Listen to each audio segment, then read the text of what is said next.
I love when the stock market gets volatile like this because this is the point in time where all the fear mongering comes out, and it's really hard, especially on social media, to find any objectivity whatsoever.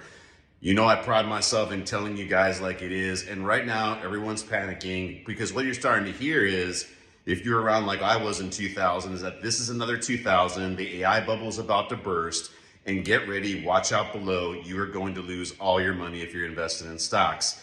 And what I'm here to tell you, it's probably not that bad. So look, what is everybody worried about? Where is this coming from? What is fact? What is fiction? Let's start with valuations on the stock market. This is getting people a little bit nervous. Right now, the S&P 500, the largest 500 US stocks, trades at 25 times earnings. Typically, that's closer to 20. And when you look out 10 years, at 25 times earnings, returns are usually about 2 to 3% annually. Not that attractive, number one.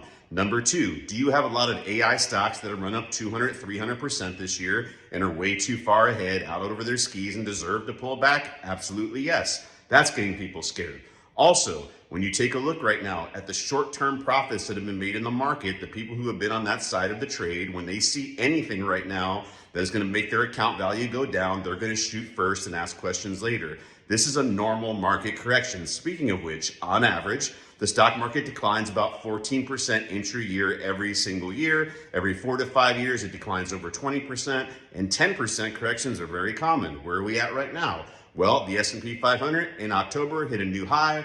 We're only about 3% off of that, guys. So look, do we have some opportunity to pull back in this market? Yes. Does that create opportunity in the stock market? Yes. Remember, 100% of the time, every single time the stock market is sold off, it has been a buying opportunity. Stocks always go up over the long term.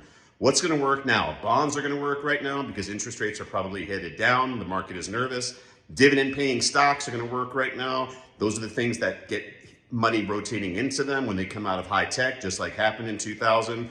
Now, the big tech names, though, the Apples, the Googles, those actually might hold up pretty well because they haven't done that well this year. But in the high volatility names, the AI names, the names you actually probably want, not probably, you definitely want to own over the next 5 years, expect 10 to 20% pullback. That's why in those names we said, and we did, tell our Academy members we're raising 30% cash. We're sitting on that until we get another 10 to 15% decline. So look, this is not 2000. Are there some stocks that are going to continue to get beaten up? Some that are not going to be around? Absolutely. Do you have a balanced portfolio? You should, because dividend stocks are doing well, bonds are doing well, or are you all over allocated, over levered? If that's you, it's not too late to raise some cash. But if you're smart, if you're listening, get ready to deploy some money, 10 to 20% from here.